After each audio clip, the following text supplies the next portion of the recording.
Salve, salve galera! Eu sou o Luan Matheus, sou UX Designer e esse é o Papo de UX. Você já parou para pensar como funciona a jornada de quem decide migrar para UX Design? Quais são os principais desafios de quem está começando, especialmente na transição de áreas próximas como comunicação, conteúdo ou design gráfico? Hoje esse papo vai revelar os bastidores desde o momento de romper com a zona de conforto e apostar na carreira de UX até os caminhos que levam à construção de um portfólio relevante e as escolhas entre as áreas especializadas e generalistas dentro da profissão. Para tornar esse papo ainda mais rico, convidei uma profissional que vivenciou essa jornada na prática. Ela é Senior Product Designer no Itaú, mentora e voz ativa na comunidade que ajuda pessoas a migrar para a área de design digital. Salve, salve, Larissa Brancalhão. Boa! Tudo bem, Luan? Obrigada pelo convite.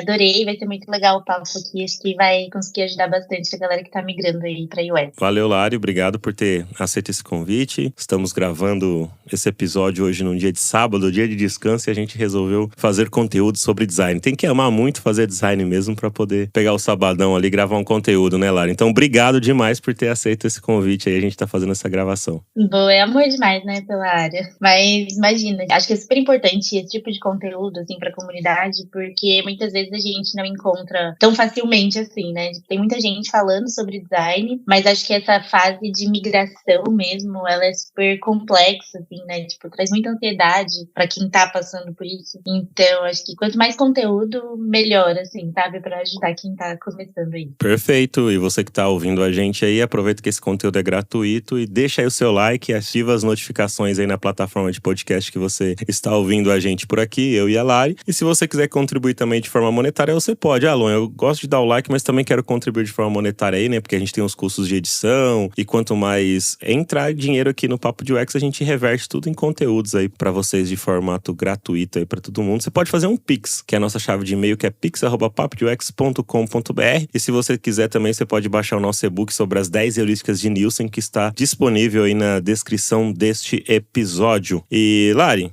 conta pra gente um pouco aí, como que você encontrou, assim, tipo, o design, né, ao longo da sua carreira? Como é que foi, assim, que você falou, cara, vou trabalhar com isso, é isso que eu quero pra minha vida? Foi amor à primeira vista? Como é que foi esse rolê? Foi bem doido, assim.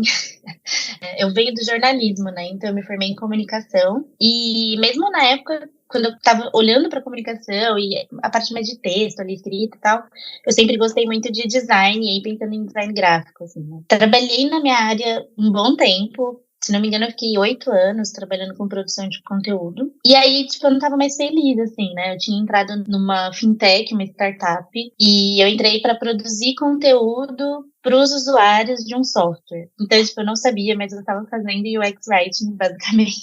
Quando eu tava lá dentro, eu pensei, putz, eu não quero mais fazer produção de conteúdo. Não é uma coisa que tá me satisfazendo e tal. E aí eu comecei a pesquisar sobre outras áreas. E aí eu descobri primeiro UX Writing, que tinha muito a ver com o que eu já tava fazendo. Então, eu fazia o texto dentro do software ali, fazia manual, fazia tutorial, fazia um monte de coisa voltada pro cliente. E aí eu fui fazer um curso de UX Writing, então pensei, putz, é isso, achei minha carreira, vou trabalhar com writing. Só que dentro do curso de UX Writing eu descobri UX Design.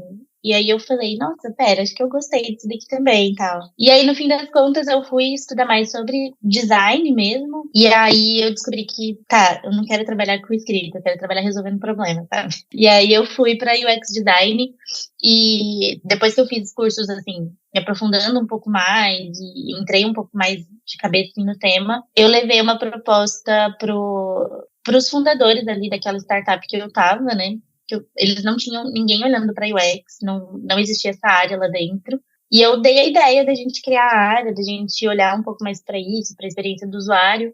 E eles super gostaram, então eles toparam e falaram, beleza, então você vai ficar responsável aí, se vira. E aí foi uma loucura, porque assim, eu não sabia também muito sobre a área, eu não sabia quase nada, na verdade, estava super no começo. Então eu falo que eu fui aprendendo e colocando em prática ao mesmo tempo, assim. Então eu ia fazendo na raça mesmo, sabe? Conforme eu ia estudando, eu chegava no outro dia e falava, olha, se a gente fizer assim? Então eu ia testando para aprender mesmo. E no final deu super certo, assim. Eu fiquei lá, acho que 3 anos quase. Consegui aplicar muita coisa de design, a gente conseguiu fazer muita coisa legal. Conseguimos fazer pesquisa, então foi muito bacana, assim. Então eu até falo que a minha transição, comparada às transições de carreira que eu vejo de várias pessoas, assim, ela foi até mais tranquila, porque eu já estava numa empresa que me deu essa abertura, né, para fazer isso. Porém, eu fui aprendendo com várias outras pessoas aí ao longo desses últimos anos que transição de carreira é um negócio muito mais complexo. Então, eu tive uma sorte muito grande de conseguir uma empresa que abrisse essa porta para mim, mas tem muita gente que não tem essa sorte. E aí eu fui entrando também nessa parte de mentoria ali, então ajudando a galera a entrar também, né, como eu consegui entrar, e vendo vários cenários diferentes. E aí chegamos aqui onde estamos hoje, né? Então, felizmente cheguei no Itaú, um super choque também, porque eu vim de uma startup, depois passei para uma empresa maior, que foi o primeiro choque, e depois eu vim para o Itaú, que era uma empresa muito maior, e foi outro choque. Então, acho que também é uma chance de falar assim que, mesmo sendo sênior, até hoje eu continuo aprendendo coisa pra caramba, assim. Então, Itaú é uma escola, assim.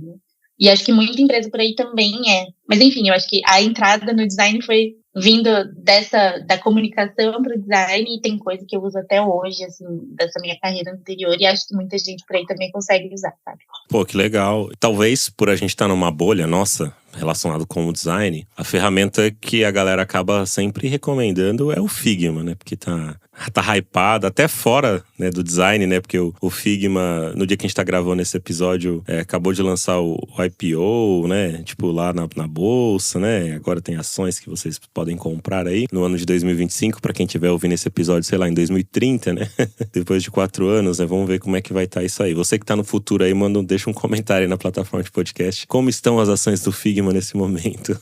Vai ser interessante analisar. Mas existem outras ferramentas que é importante para quem tá entrando na área também praticar e aprender, né? Que outros tipos de ferramentas, além do próprio Figma, você recomenda, assim, que a pessoa pratique para ela não ficar enviesada só no Figma e depois no dia a dia, quando ela entra dentro de uma empresa para trabalhar como uma pessoa UX designer, ela vai ter que, né, lidar com outras ferramentas e ela acabou não praticando porque não teve alguém que instruiu ela. O que você recomenda, Lari? Eu acho que é super importante a gente não focar tanto em ferramenta, né? Acho que é um discurso meio básico, assim, não focar tanto em ferramenta porque elas mudam o tempo todo. Pode ser que daqui 4 anos as ações do Figma tenham caído pra caramba e a gente tenha outra ferramenta aí. Então, eu acho que é super importante a gente saber mais fundamento do que ferramenta. Mas quando a gente fala de dia a dia, obviamente que ferramenta conta. Então, o Figma, eu sinto que realmente ele é meio que não diria o principal, porque eu não acho que a tela é o principal, mas é algo que a gente mexe muito no dia a dia, assim, em muitas empresas, né? A maioria acho que usa Figma por aí. Mas é legal a gente ter também no nosso radar, assim, ferramentas para análise de dados. Google Analytics, assim, ajuda muito a gente saber como funciona, como mexe e tal.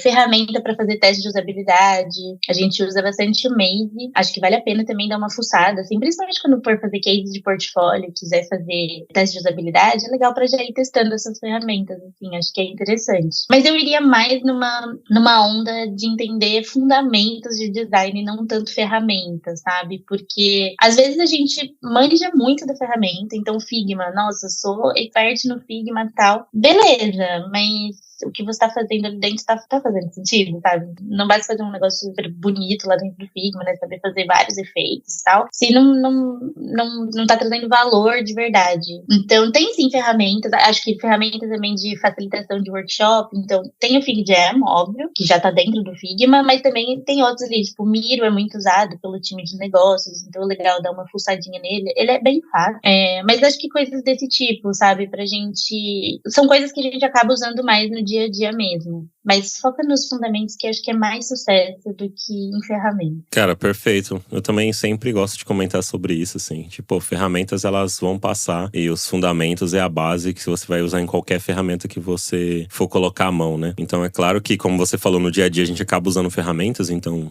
navegar aí, como você falou, no Analytics, Maze, Hotjar, que é uma pá de calor que você vê onde as pessoas estão clicando, estão olhando e estão fazendo as coisas ali na interface. Eu acho que isso é essencial também. E aí, falando sobre os fundamentos, como que você fez pra escolher um curso? Porque hoje também a gente tem, cara, centenas de cursos espalhados aí de forma online e até presenciais relacionados com design e também com a parte de experiência do usuário, o UX. Como que você fez pra escolher, ou até pra quem tá nos ouvindo, conseguir escolher um bom curso, assim, sabe? Tipo, falar, cara, esse curso realmente, essa formação é boa pra mim, UX, assim. Como que você fez pra ter essa percepção? Você conversou com pessoas? Como foi o caminho pra você decidir? Eu acho que a primeira coisa é você dar uma olhada olhada na grade curricular, então entender o que vai ser abordado dentro desse curso e se tá batendo, né, se tá fazendo sentido com o investimento dele, porque a gente tem bastante curso caro hoje em dia, e a gente sabe que quem tá migrando, às vezes, não tá muito na situação ali de fazer um super investimento, sabe? Então, é importante ter esse cuidado, assim, pra ver se tá valendo a pena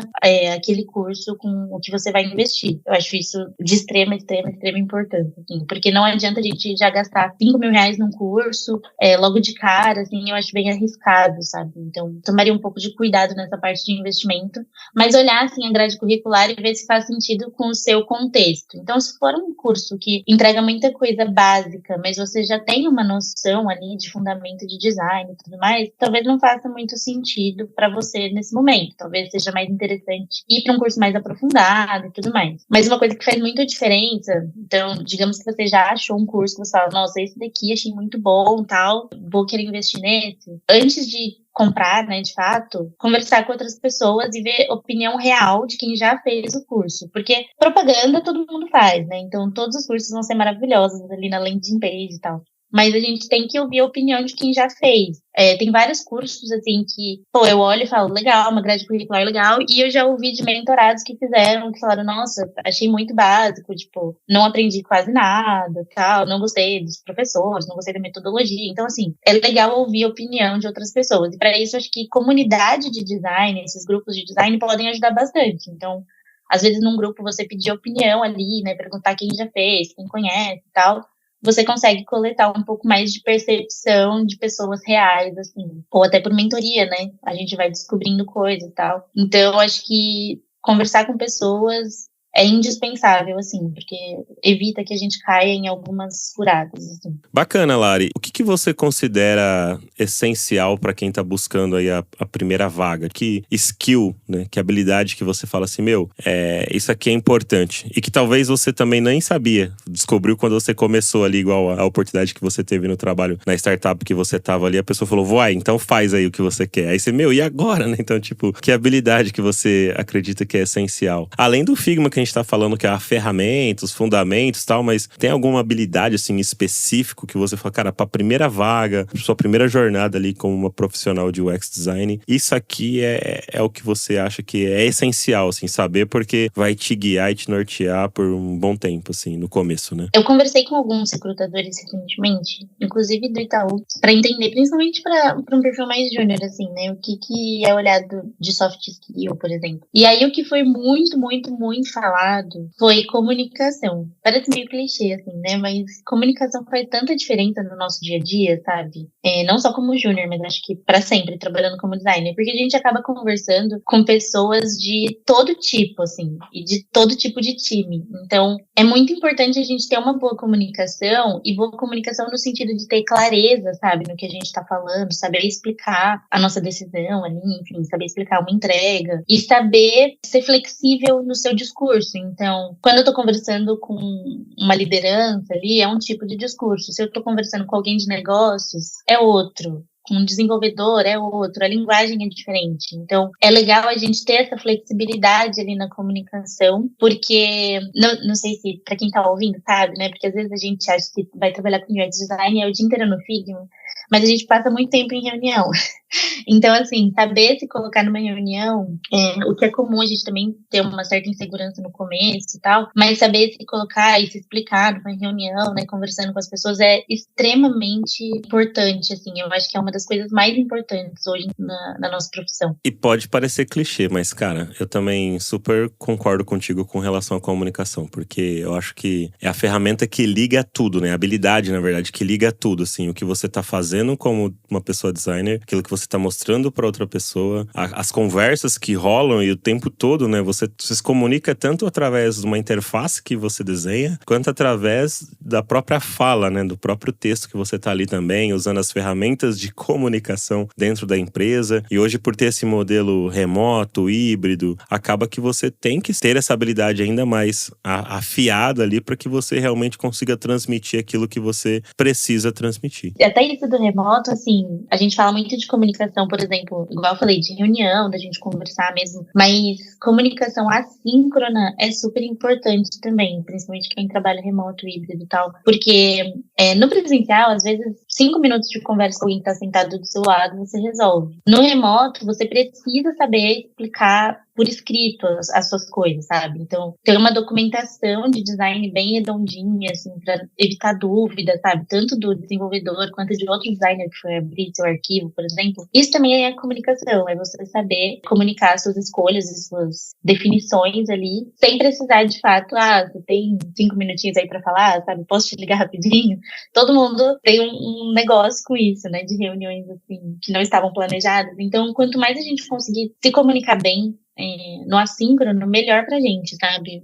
Até pela cultura, assim, do remoto, do híbrido, acho que é super importante. Como que você fez para estruturar os seus estudos quando você estava ali fazendo essa migração de forma que fosse estruturada? Para que você, ao mesmo tempo que estava trabalhando, você desprendia de menos tempo, só que você conseguiu meio que dar uma acelerada ali para que você fizesse essa sua migração. Lógico que você já trabalhava numa startup que te deu essa oportunidade. Mas como que você fez para você planejar os seus estudos, sabe? E sem se perder ali durante esse tempo que você investiu. Claro, como você falou, a gente estuda até hoje, mas foi um foco mais para fazer a migração. Até para quem tá nos ouvindo, conseguir pegar alguns insights e umas ideias de como planejar o próprio estudo ali para conseguir fazer essa migração. Eu acho que, primeiro de tudo, existe bastante conteúdo gratuito que é bom. Inclusive, tem um mini curso, digamos assim, no YouTube, que é da Maiane, que é um bootcampinho que ela faz. Então, ela ajuda ali a criar um case, vai passando etapa por etapa. Então, é um conteúdo gratuito muito rico. E acho que isso foi me ajudando bastante no começo. Não especificamente esse da Maiane, porque ele surgiu depois da minha migração, mas eu comecei por conteúdos gratuitos. Então, eu queria entender primeiro o que era UX, então, o que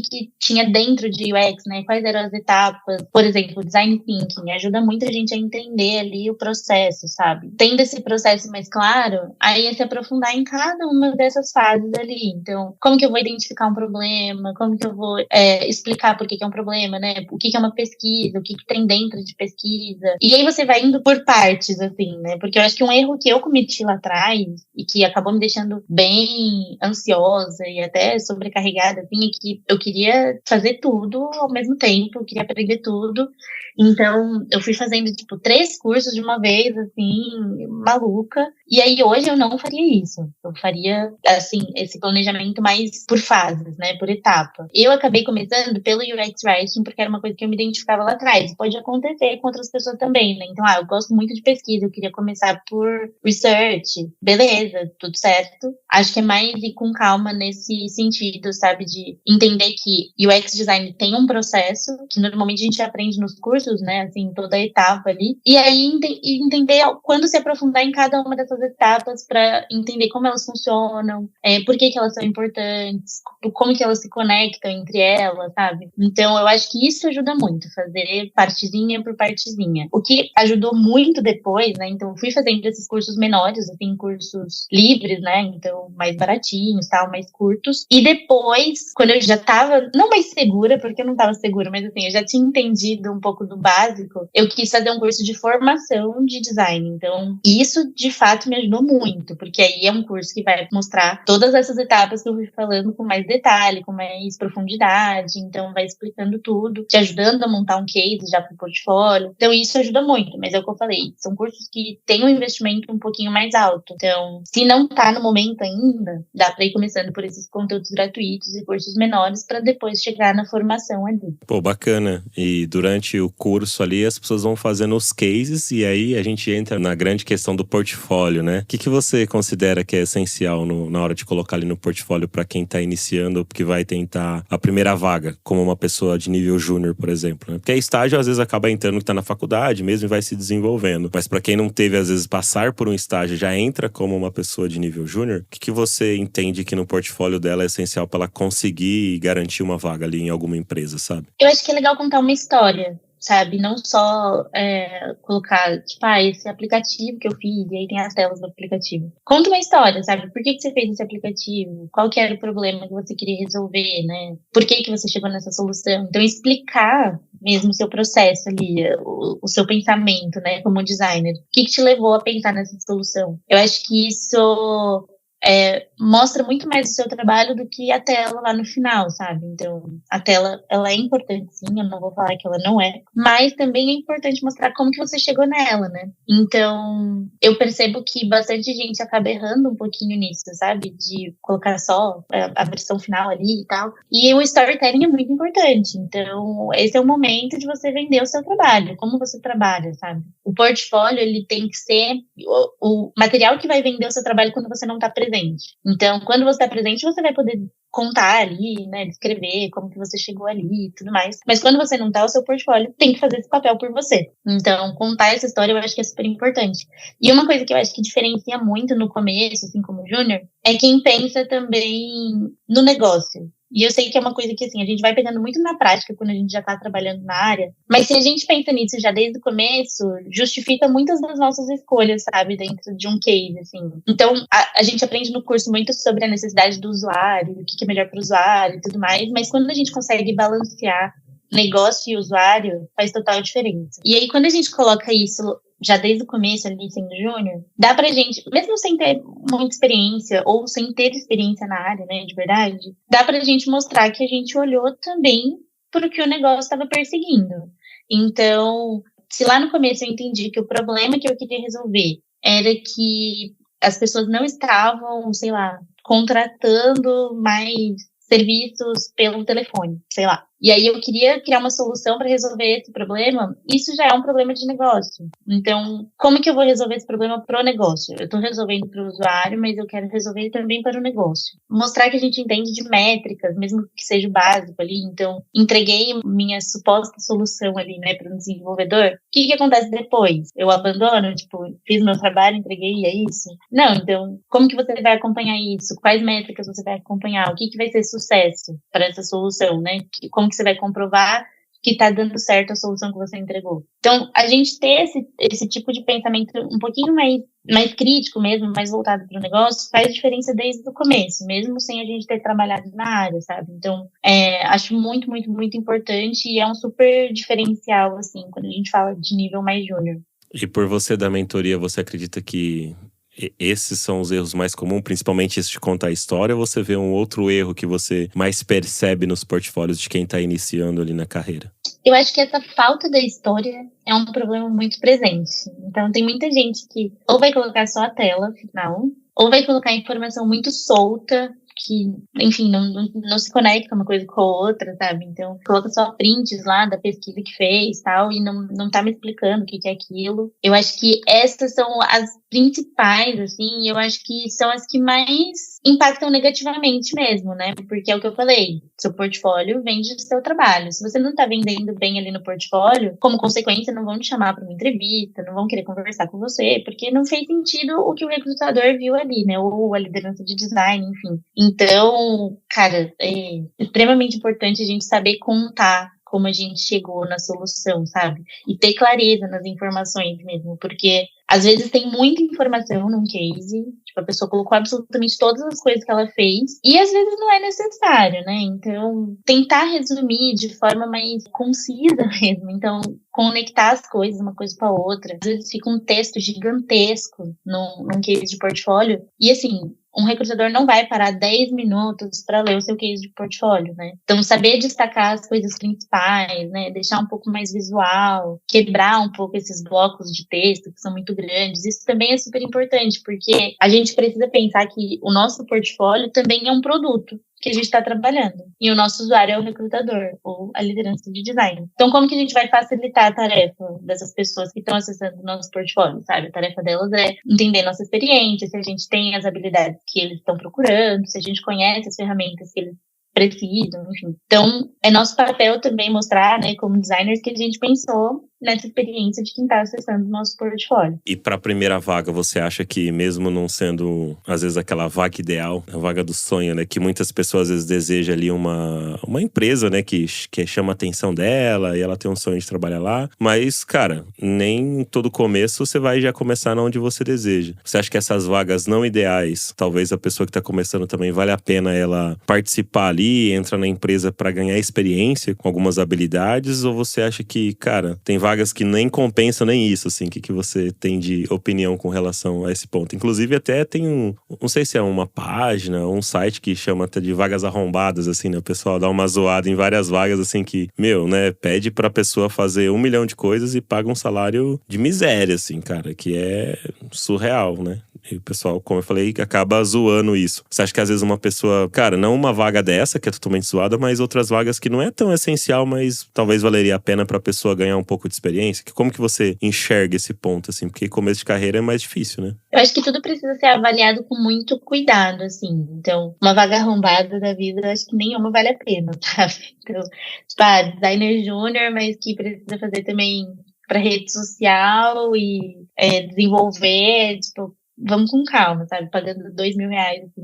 Tudo tem que ser muito bem avaliado. Eu tive casos de mentorados que estavam querendo migrar para UX, mas apareceu uma vaga, por exemplo, em CX ou em CS, e essas pessoas aceitaram. O que eu pontuei para elas era o seguinte: olha, o que eu acho que você pode avaliar é meio que a cultura da empresa. Então, às vezes você consegue fazer uma transição dentro da própria empresa. Então, eu entrei como CX, mas eles têm um time de UX, talvez eu consiga fazer esse caminho mais lateral ali, né? Legal, talvez possa ser uma opção. Caso contrário, se você vê que não, é uma empresa que, eles precisam muito de alguém ali nessa área e, enfim, talvez eu não tenha abertura, talvez não seja tão interessante. O mesmo vale para, assim, igual você falou, né? A pessoa tem um sonho de trabalhar numa super empresa e tal, mas apareceu uma vaga para uma startup, por exemplo. Pode ser uma super oportunidade, sabe? Então, como qualquer outra vaga, é legal você avaliar a empresa, avaliar, né, enfim, o andamento ali, se tem bastante funcionário, como é que foi nos últimos anos. Aí dá pra gente ver, inclusive, no LinkedIn, né? Se você tem, acho que o LinkedIn Premium e entra na página da empresa, você vê ali a taxa de rotatividade da empresa, quanto tempo mais ou menos as pessoas ficam lá e tal. Então, você já tem uma ideia se é uma empresa legal ou não. Mas entrar numa startup, ao invés de uma super empresa, assim, pode ser uma super oportunidade, porque startup, você acaba tendo um ambiente onde você aprende muitas coisas, né? Então, você acaba fazendo muita coisa, trabalhando em muita coisa diferente, e você vai pegando bagagem mesmo, experiência, que aí pode te ajudar depois a chegar numa empresa maior no futuro, sabe? Eu gostei muito de começar por uma startup, porque eu acho que eu aprendi tanta coisa, assim. Eu posso não ter aprendido tanto sobre UX especificamente, porque no começo eu era a única, depois entrou mais gente, mas eu aprendi muito sobre negócio, eu aprendi muito sobre funcionamento das coisas, sobre relação ali com stakeholder. Então a gente vai aprendendo outras coisas que depois a gente vai aproveitar com certeza, sabe? E mesmo se não for uma startup onde você seja o único designer, se for uma startup com um time mais enxuto ali de design, você já consegue aprender muito. Então já tem uma troca ali, né, com outros designers, você já consegue se desenvolver um pouco mais como time ali mesmo. Então eu acho que pode super valer a pena. Acho que tem muito mais oportunidade em startup do que em empresas maiores hoje. Porque eu acho que as startups estão nessa onda agora de, sabe, querer colocar design ali no processo. Então, acho que pode ter mais oportunidade e acho que pode ser uma boa para quem está migrando, assim. Porque, às vezes, uma startup que ainda nem tem UX ou que tem dois, assim, designers, eles ainda não têm uma super maturidade de design, mas eles têm mais abertura para ouvir ideias que você for levar, sabe? Então, nesse ponto também é muito bom para você ir aprendendo na prática, assim, como eu fiz lá atrás, sabe? Bacana. Só que a gente sabe que nem todo mundo às vezes vai ser uma Lari que vai lá e, mesmo não sabendo muito, vou pra cima. Tem pessoas que têm mais insegurança. Que dica que você dá pra quem tem mais insegurança, assim, nesse começo de carreira, de às vezes aceitar uma vaga dessa? E, o que eu faço aqui? Tô perdida, não sei que caminho que eu vou. Que dica, conselho que você dá, assim, pra essa pessoa lidar com essa insegurança de começo de carreira, com novas coisas que estão acontecendo? A gente sabe que dentro da área de UX tem um monte de sigla, um monte de coisa para aprender. Por mais que você tenha que aprender a sua disciplina de design, você tem a disciplina de produto, tecnologia, dados, agora IA. E, cada vez mais vão ter mais e mais informações ali que acaba trazendo um pouco de sobrecarga cognitiva. Que dica que você dá, sabe? Para essas pessoas, assim, que estão com essa insegurança nesse começo de carreira, Lari? Eu acho que é super comum ter essa insegurança. Estranho seria se não tivesse, principalmente quando a gente tá vindo de outra área, assim, né? A gente tá migrando de carreira. A gente tá saindo da zona de conforto, né? Sempre que a gente sai da zona de conforto, vai ter medo. e vai ter, enfim, receio de cada passo que a gente for dar. Então, eu acho que é super comum. Eu acho que nessa fase é bom a gente ter paciência, sabe? Não paciência só com essa migração mesmo, então paciência para achar uma vaga, coisas do tipo, mas paciência consigo mesmo, assim, porque é entender que você não vai saber tudo antes da primeira vaga em design. Você não vai saber tudo nunca, na verdade. Até hoje a gente não sabe tudo. Mas é aceitar mesmo, sabe? Tentar encontrar esse ponto de aceitação que a gente não vai saber tudo. Porque o que é esperado de um júnior, assim, não é que ele entre e saiba resolver todos os problemas que a empresa tem. Muito pelo contrário. É esperado de um júnior que ele tenha vontade ali de aprender, que ele seja interessado, sabe? Em querer resolver as coisas. Então, tem muita gente também que acaba sendo mais tímida, né? Então isso também impacta nessa parte de chegar e já ir fazendo as coisas e tal. Eu sempre fui uma pessoa mais fechada, então quando eu trabalhava com comunicação eu sempre fui muito, muito fechada. E o que me ajudou muito foi trabalhar com UX, porque na prática a gente aprende que a gente tem que se comunicar, que a gente tem que estar perto das pessoas e ir fazendo esse jogo das cadeiras ali mesmo, sabe? De uma hora a gente tá ali conversando com um produto, outra hora a gente tá conversando com um negócio, com tecnologia. E isso vai ajudando muito, mas assim, eu tinha muita assim, insegurança pela minha timidez, por ser fechada, assim, de, como que eu vou trabalhar numa área que eu preciso, sabe, ficar defendendo minhas coisas e tal. E aos poucos a gente vai aprendendo isso, a gente vai se abrindo mais, a gente vai sabendo como fazer, mas isso vem com a experiência. Então, antes da gente entrar na área, tem insegurança, mas a gente não vai saber fazer tudo. Então, ter essa paciência mesmo e se planejar. Então, planejar os estudos, né, entender se você trabalha ainda em outra área, como que você vai alocar os estudos na sua rotina, como que você vai fazer isso. Se você já está trabalhando com UX, tipo, acabei de entrar, continua estudando, então também se organiza para continuar se desenvolvendo. Se você tem dúvidas durante o seu dia a dia, então, tive essa reunião aqui e, sei lá, entendi 3 coisas só que falaram, o resto não entendi nada, vai anotando o que você não vai entendendo, depois estuda sobre isso, pesquisa, ou pergunta para alguém do time, né, alguém que você tem um pouco mais de proximidade e tal, tira suas dúvidas, porque só assim a gente vai ganhando mesmo maturidade como designer, sabe, assim que a gente vai construindo a nossa bagagem ali, mas precisa ter essa paciência mesmo com o processo como um todo, sabe? E você falou que é uma pessoa mais fechada, você considera que tem um perfil mais introvertido? Sim, eu acho que hoje não tanto. Acho que hoje eu sou um pouquinho mais ok.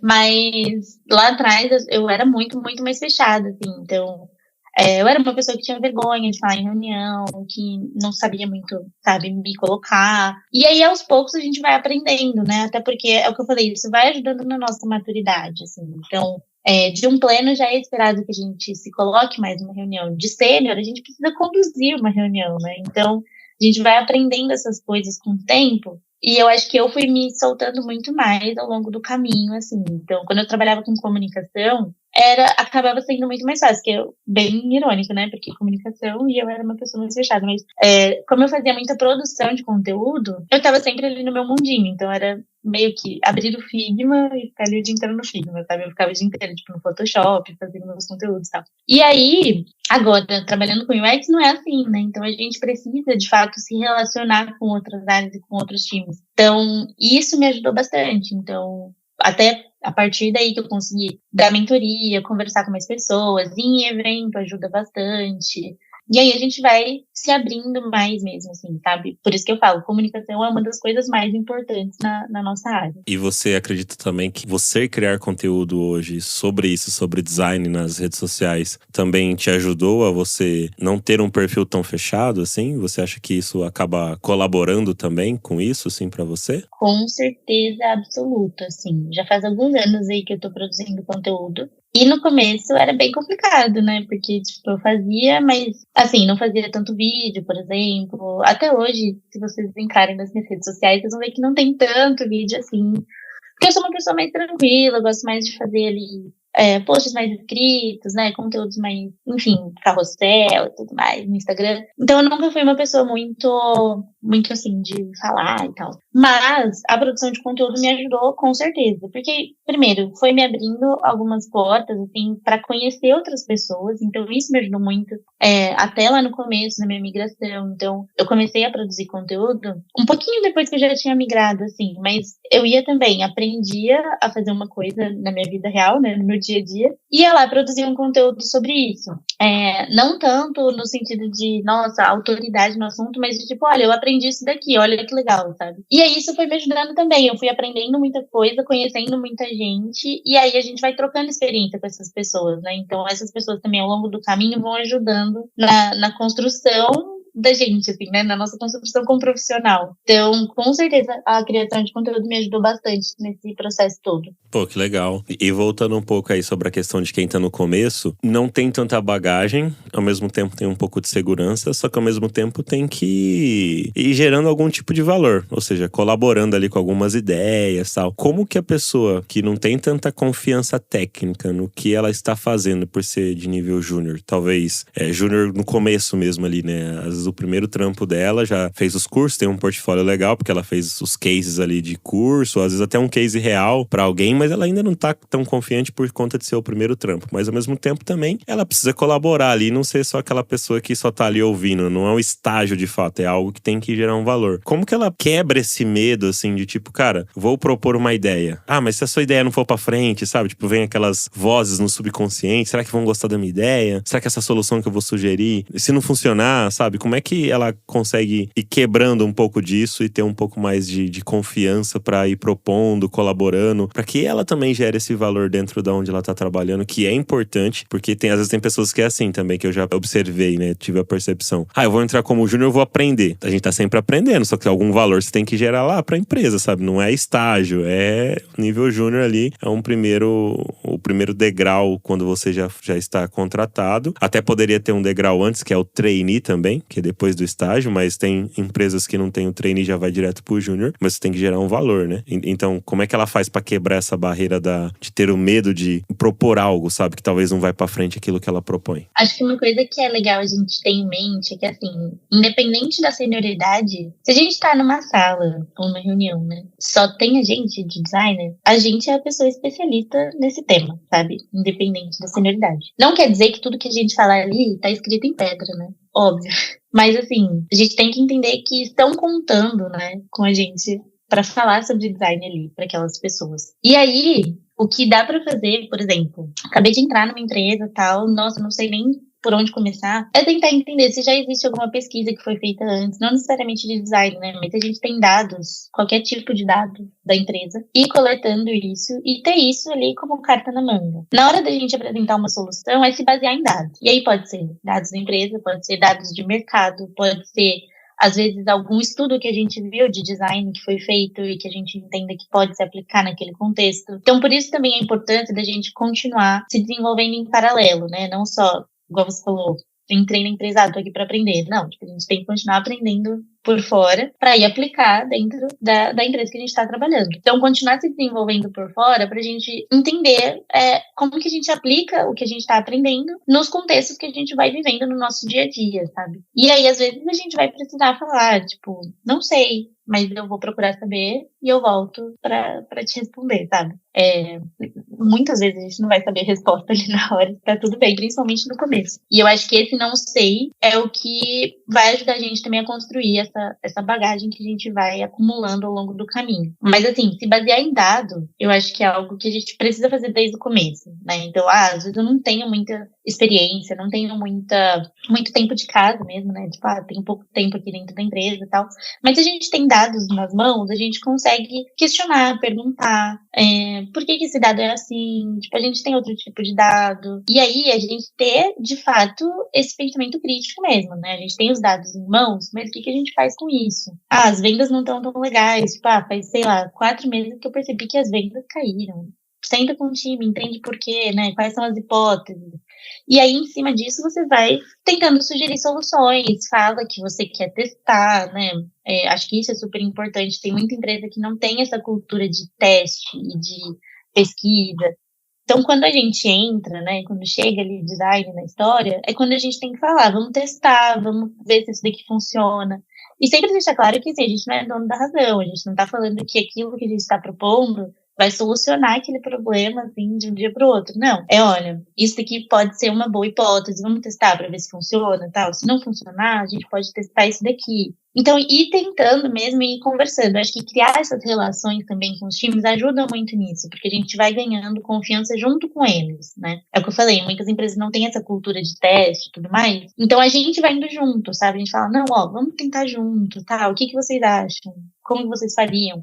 Incluir outras pessoas no processo de design, tipo, negócios, produto, vai ajudar não só essas pessoas a ganharem confiança no nosso trabalho, mas a gente também se sente mais confiante por ter apoiadores ali, né? Então isso vai dando um pouquinho mais de segurança, a gente fala, tá, não tô fazendo sozinho, né? Vamos fazendo com calma, junto, caminhando junto. Isso ajuda bastante. Então, criar essas relações, se apoiar em dados e propor teste, pesquisa ali, acho que funciona bastante desde o começo. Show de bola. E no começo aí você teve também uma rede de apoio, alguém que você contou que te ajudou nessa jornada, ou você foi meio que sozinha, assim, solitária pra conseguir avançar, sabe? Tipo, não, fui sozinha, fui comprando os cursos, fui fazendo o bootcamp ali que você comentou, e fui pra cima, e é isso mesmo. Você teve familiares ou pessoas próximas ali que te deu um apoio e um suporte, né? Porque a gente sabe, transição de carreira mesmo, que você já tava no trampo ali, na própria startup que você tava, falou, vai lá e faz. Como é que foi, assim, teve essa rede? Até pra quem tá nos ouvindo falar, preciso de ter pessoas que também vão me apoiar, porque isso é importante. Ou tá tudo bem não ter? Como é que é? Eu acho que, assim, bem no comecinho, quando eu comecei a fazer curso e tal, eu fui meio que na cara e na coragem sozinha, assim. Mas eu só consegui fazer isso porque minha família, assim, meu marido, estavam super, beleza, vamos lá, sabe?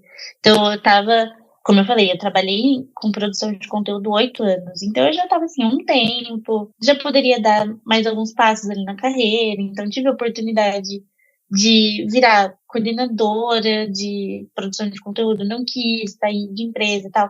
Então, era uma coisa tipo assim, estou abandonando uma carreira que eu poderia estar seguindo e crescendo ali para começar outra coisa do zero. Então foi uma coisa que me deu muito medo na época, mas meu marido falou assim, cara, se você não tá feliz, se é isso daqui que você quer, se te interessou, vamos, sabe? Tô com você e a gente dá um jeito. Tipo, se nada der certo, a gente dá um jeito.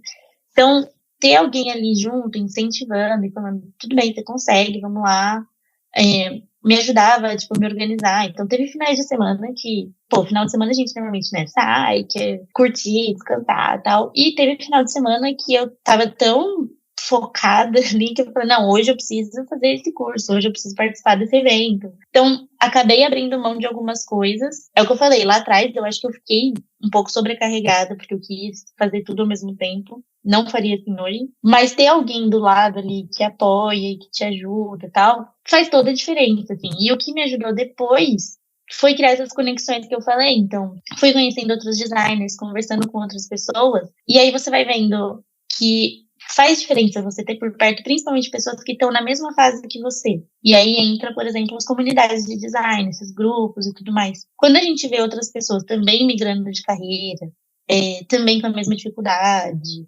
também sem saber fazer, tipo, uma pesquisa, sabe? E eles falam, beleza, não tô sozinha, né? Tipo, vamos trocar uma ideia e tal, qual que é a sua dificuldade? E isso foi ajudando muito. Então, na minha formação de UX, a gente tinha, né, a comunidade lá dos alunos e tal. Isso me ajudou muito, porque eu ia conversando, trocando ideia. Então, fora de design, eu tive muito minha família ali me dando o suporte necessário. E dentro de design, conversar com outras pessoas que estavam no mesmo caminho que eu, me ajudou a ter outras perspectivas, assim, sabe? Entender que dava pra gente se ajudar, sabe? Então, outras pessoas que estavam trabalhando sozinhas, como designers, a gente também trocava muita ideia e tal. Então, isso ajuda muito. Acho que estar perto de outros designers, de outras pessoas migrando, faz muita diferença. E além desse conselho que você falou de não ter essa sobrecarga no começo, que outro conselho que você daria pra você mesma quando começou? Porque eu entendo que essa de sobrecarga aí você falou, não faria desse jeito. Então esse eu acho que seria o primeiro conselho que você daria pra você mesma lá no começo dessa migração. Existe um outro conselho que você daria pra você mesma quando você iniciou aí pra entrar na área de UX design? Eu acho que esse, de fato, é o principal, assim, sabe? De não tentar abraçar o mundo de uma vez só, porque ninguém vai saber fazer tudo, e ninguém vai aprender tudo, tipo, em uma semana, assim, um mês. Então, ter calma. E acho que não ter medo de pensar no futuro, sabe? Porque acho que a gente também acaba se vendendo um pouco nesses discursos, assim, de curso, de tipo, você vai trabalhar, você vai começar a fazer o curso e vai arranjar uma vaga que vai te pagar 10 mil, tal, tal, tal. Eu acho uma super furada. Mas também é interessante a gente pensar no futuro, sabe? De tipo, eu não vou ganhar 10 mil em 3 meses, nem em um ano, nem talvez em 2, 3 anos. Mas eu quero mirar nisso, sabe? E eu acho que só mirar nisso, digo no futuro, daqui 5 anos, por exemplo. Mas pra você ter um objetivo, sabe? Eu comecei assim muito de tipo, eu só quero sair do que eu tô trabalhando. Tipo, gostei dessa área e vou focar aqui. Mas eu acho que é legal a gente ter um planejamento, sabe? Tipo, onde eu quero chegar, tal. Por que eu tô fazendo isso, sabe? Qual que é o meu objetivo migrando de carreira? Eu acho que isso dá mais clareza pra gente e acaba dando um pouco mais de força, assim, quando a gente tá desmotivado, sabe? Porque isso também acontece bastante na migração de carreira. A gente fica muito desmotivado, tipo, vaga que não retorna, enfim, cansa e tal. Ter esse foco claro, assim, um objetivo a longo prazo, faz diferença, sabe? Para você planejar a sua carreira mesmo, entender. Você é, de fato, o protagonista da sua carreira, né? Então você tem que fazer as coisas pensando no melhor para você, assim. Então isso eu acho que é algo que eu pensaria já desde o começo, assim. Lá no começo eu tava muito mais nessa onda de quero sair do que eu tô fazendo, quero algo novo. E eu faria com um pouquinho mais de calma e planejamento, assim. Pô, excelente conselho. Lari, obrigado aí pelo papo, foi incrível. Espero que você tenha curtido também, porque eu achei muito legal sua história, todas as dicas, insights que você trouxe aqui pra galera que tá nessa jornada aí de transição, ou quem já tá na área mesmo, mas tem umas dicas aí bem legais que você trouxe também que dá pra galera colocar em prática. E agora eu queria deixar o espaço aí pra você divulgar aí suas redes sociais, LinkedIn, Instagram, como é que faz pra galera que quiser fazer mentoria com você, quiser trocar uma ideia, fazer um café virtual ou presencial aí em São Paulo. Inclusive, pra quem tá em São Paulo, eu sempre indico, e eles nem me pagam por patrocínio, hein, que é a padaria Bela Paulista, que fica lá perto da Avenida Paulista, que eu gosto bastante daquela padoca lá. Então, quem quiser pagar um café pra Lari lá, e se gostar de lá, é muito bom, viu? Eu que agradeço primeiro, né, pelo convite. Muito legal bater esse papo aqui. Espero que ajude algumas pessoas aí que estão nesse processo. Vocês podem me seguir lá no Instagram, @lari.brancalhão, ou no LinkedIn, tá? Larissa Brancalhão. Também tem mentorias, por enquanto a gente está pausado, mas tem lá um material que eu deixei pronto para quem está nessa fase de migração mesmo, que é estruturar currículo, portfólio, LinkedIn também. Então, lá no meu perfil tem todas as informações também desse material. E, gente, vamos marcar um café. Bora marcar um café. Cafés, adoro. Moro perto de São Paulo aqui, né? Sou vizinha de São Paulo. Então, sempre que quiserem bater um papo, também podem super me mandar mensagem no LinkedIn. Sempre que possível eu respondo e ajudo com o que der. Pô, mais uma vez, obrigado, Lari. Obrigado a todo mundo que tá nos ouvindo aqui também neste episódio. Lembre-se de deixar aí o seu like, que é de graça, ativar as notificações, pegar o link deste episódio, compartilhar aí pelas redes sociais, né? A gente compartilha tanta coisa estranha. Compartilha esse conteúdo que eu tenho certeza que vai ajudar outras pessoas que estão aí em momento de migração de carreira. E você também pode baixar o nosso e-book, que é sobre as 10 heurísticas de Nielsen, que tá no link da descrição deste episódio. Além de me ouvir por aqui, se você quiser me assistir, também tem lá no nosso canal do YouTube do Papo de UX. E tem também no Semiose, que é um outro podcast que eu faço com meu amigo David Art, que você pode colocar lá também. Tem vários papos lá incríveis com profissionais da área de design, produto, tecnologia, em marketing, enfim, cara, tem muito conteúdo legal por lá também que você pode assistir, além de me ouvir por aqui no Papo de UX. É isso aí, valeu e até o próximo episódio.